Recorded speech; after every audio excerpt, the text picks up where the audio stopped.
Evening, everyone, and welcome to this session of LitFestx. We're joined by Ambika Behal, who's currently shuffling between New Delhi and Hong Kong, but is in the US right now and joins us from there. She is a former financial journalist who worked in London and Hong Kong with Bloomberg TV and in Washington, D.C. as well. Ambika writes on a range of economic, political, development, and social issues. She's also a contributor to the South China Morning Post and Forbes Asia. And she's recently written her book, The Juggernaut, on honest beauty, and has also authored a Lonely Planet guidebook for Hong Kong. Ambika, welcome to LitFestx. Thank you for having me. So, you've been battling yourself with several allergies, both asthma and skin ailments, and you yourself had a very tough period trying to come out of that. First with regular allopathy, modern medicine, and then you tried homeopathy and Ayurveda. Tell us a little bit about that journey and how you were really sort of going through that phase before you decided to chuck in all the modern sort of medicine available and go for traditional remedies. I think from a very young age, I battled a lot of food allergies. So I would have issues with even eating things as simple as apples, pears, peaches, plums. If somebody would be eating them around me and it would get on my skin a little bit, I would just be breaking out in hives. I couldn't breathe. Almonds, nuts, you name it, the whole gamut. I was literally allergic to everything. And I kind of got to that point where I realized that, buying medicines was becoming very expensive. Keeping an epinephrine pen was crazy expensive, and it wouldn't fit in evening bags, which is probably more appealing to my vanity, but it was just getting irritating having to carry one everywhere, having to make sure I was always prepared in the event that something happened. And so I'd gotten into yoga about 15 years ago, and very slowly I think my journey sort of began, where I was realizing that yoga was helping my breathing. And I was suffering less asthma attacks. Even in winter when I'd get a cold, I would be breathing a lot better than I was before that. So I kind of gradually moved on and suddenly one day just said, okay, I'm going to try this Ayurveda thing. I'd heard other people had been using Ayurvedic medicines, in Delhi for other ailments. And I thought, okay, I'm going to give this a shot. I went to an Ayurvedic doctor. He gave me, I think he must have given me at least 10 bottles and said, take these every day. And there were all sorts of descriptions and all sorts of instructions. And I don't know why. I mean, normally I would have been like, oh, I'll take it one day, I'll take it for a week and then forget about it. This time I actually stuck with the whole course. And I think that is something that really helped me, because I suddenly felt such a difference. 3 months down the road, I was feeling different. I was feeling better. I wasn't, getting as worn out, from trying to find the right foods and being picky about foods. One day there was peanut oil in my, noodles, and it wasn't an issue. So that was kind of the journey for me. After that, there was no turning back. I was, quite hooked, and I just wanted to learn everything I could about the different types of treatments for various ailments out there. And I just got out there. I did a yoga teacher training course where I learned how you could relieve certain symptoms through yoga, through breathing. I consulted, I love talking to traditional medicine practitioners. So in China and India, wherever they might be, I love hearing people's different stories about what you can do to treat ailments. So it's been an interesting learning process. Probably partly spurred by the fact that I am a journalist and I love asking questions. So I love, finding out more from people what you can do. Right. So you're clearly somebody who's seen firsthand the benefits of traditional medicine, and Yes. you're also a huge proponent of going chemical free. Tell us about your research and your experience on that. Okay, so this is another big one. And I think this was a very gradual and probably more recent in the last 5, 6 years, where I suddenly started realizing that everything around us has chemicals in it. You take a bar of Dove soap, for example, and I know my brother was complaining that the Dove soap makes his skin feel drier. And, you realize that, okay, this shouldn't be happening. If they're claiming it's got all these emollients in it, it's actually drier. So then you have to go out and buy a bottle of Dove lotion. So it's almost like a pyramid scheme. You have to get one thing and then, follow it up with another.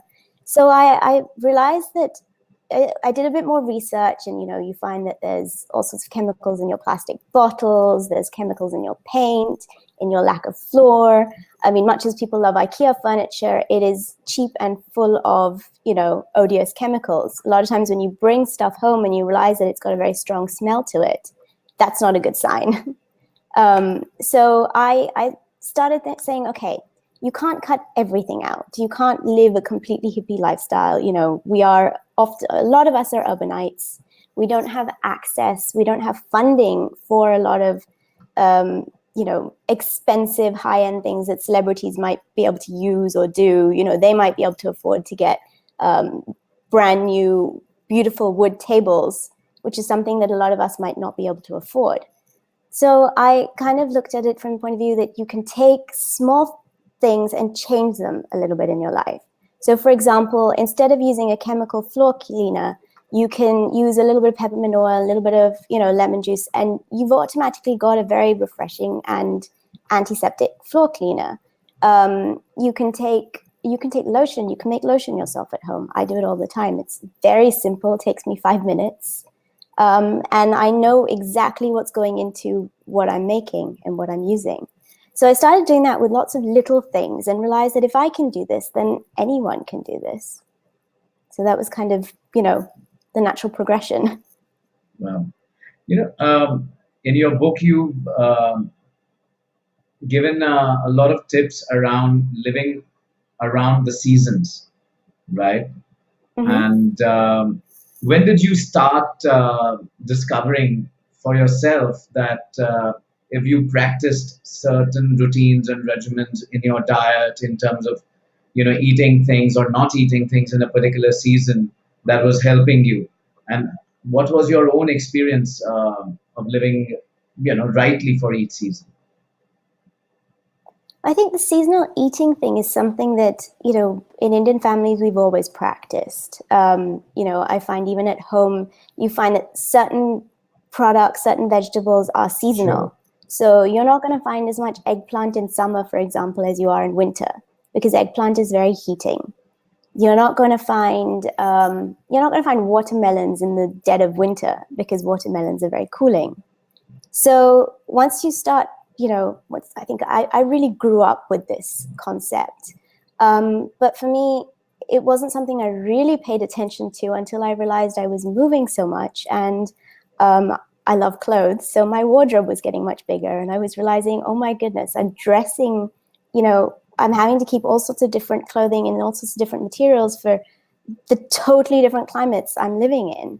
The weather in London is very, very different to the weather in Hong Kong, which is a lot more humid. It's sticky. The winters are milder. And then you have a 3-week period, in about January, February, where it's freezing cold and you need cashmere. In India, you can live on cottons most of the year round. In Delhi, you need maybe silks to take you through a few weeks in winter as well. And I found that it was kind of a playoff. You find that you find clothes seasonally, and there's different materials to go with the seasonal clothes, but people aren't paying as much attention to the kind of vegetables. So, apples, which often aren't a summer product, people are starting to buy them in winter. And you see that, okay, there's something not right there. They're not tasting as good in winter either, because that's not their season. It's not their natural growing season. So I kind of decided to connect the two and say, okay, there's so many ways you can apply this. If you go back to the traditional Ayurvedic texts, you'll find that there's a lot on how people maintain themselves throughout the seasons and what they discovered. So I've just sort of just started adapting a lot of it for our modern lifestyles. So that's what a lot of the book encompasses within the daily tips. How much of research did you have to do, in terms of home remedies or looking into some of old traditional texts to get an understanding of traditional medicine? Okay, so this is something I think it's something I've been building and collecting for years. And it's something I'm very passionate about and very interested in. So it's been a, years long progress of work, which I never thought I would publish. It was something I just collected in my diary. So a lot of research has gone into it. A lot of talking to people, a lot of my grandmother's, tips. My mother really got me into this. So she's the one who's very much behind. So Ambika, you were mentioning how you took time to talk to several people within the family, friends, relatives, and garnered all these, if I can call them recipes for Yes. living, chemical free. You've also mentioned quite a bit about your own sort of experiments with various items, both on the food side as well as in terms of application or in terms of creating. I think you mentioned in the book creating a bathroom cleaner or something of that sort. So, did you actually go out and sort of try experimenting just from scratch, or were you more about saying, well, I've got this recipe or got these list of ingredients from somewhere, let me try them? I think I've done a bit of both. Everything in the book I've tried. So I've done everything. And I have, often I have tens of recipes for one particular application.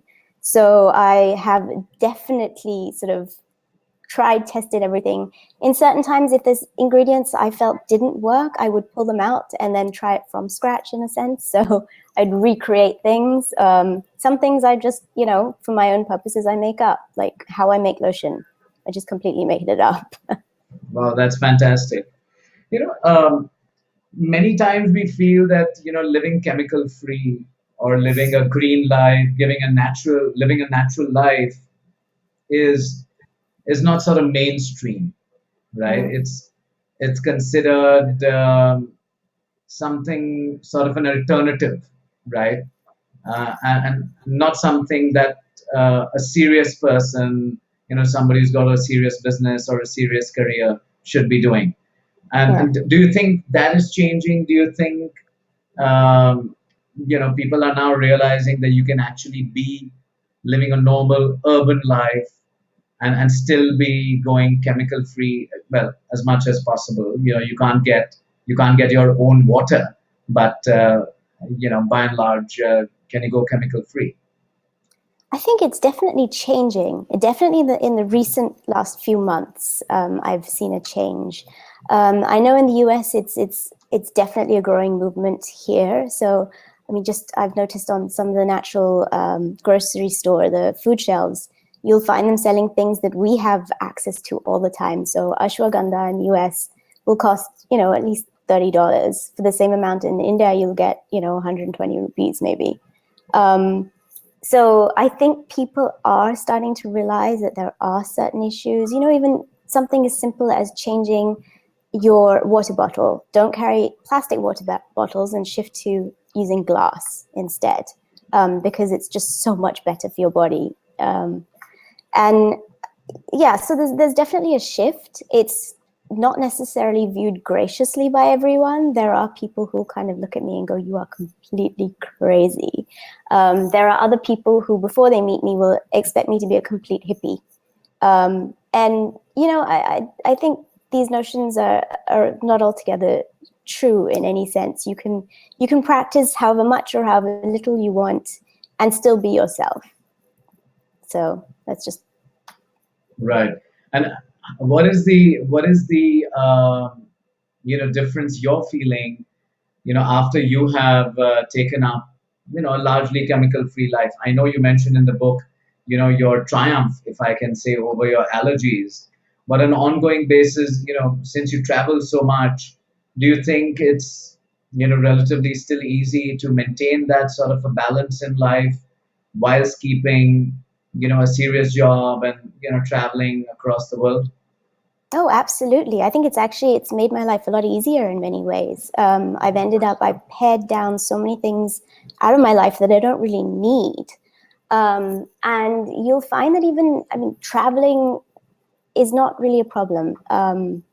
Of course, you're going to have to accept the fact that you can't be against everything you find. You are going to travel. You are going to go to places. You have to be a bit open-minded, that not everybody's going to have your exact way of living in mind.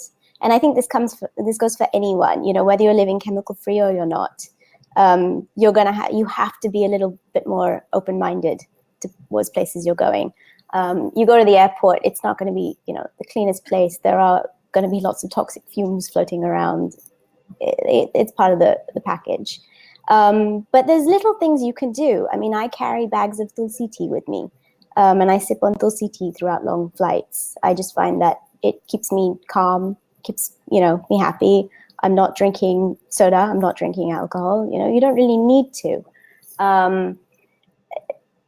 Instead of carrying, mass amounts of, products and things, I found that my whole travel bag has just been pared down completely. I keep the absolute basics, and a lot of the times those basics can be used for many purposes.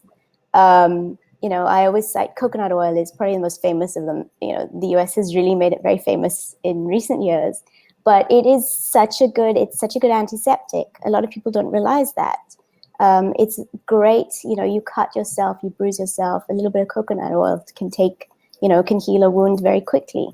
You can use it as hand lotion, you can use it as body lotion, you can use it for your hair, you can use it, for literally anything. So yeah, I think it's made my life a lot easier in many ways. So are you going to be soon on a mission to promote chemical-free living? Can we see? Oh, absolutely. Great. I'm sure you'll hear much more about this from me. It's something I'm very passionate about, and I think that's it's been a great opportunity to be able to publish the book with Juggernaut, because it's something that I think a lot of people don't know about and a lot of people don't understand. So if I can, be a little bit of help in giving them that door to open up a little bit of understanding, and then you can make your own choice from there. So sure. Well, on that note, I must thank you for your insights and clearly your passion for living chemical free, and I'm sure you'll spread this gospel, to the world at large, and everyone will be happier for it. So congratulations hopefully. on your book, and keep doing what you're doing. Thank you so much. Thank you for having me.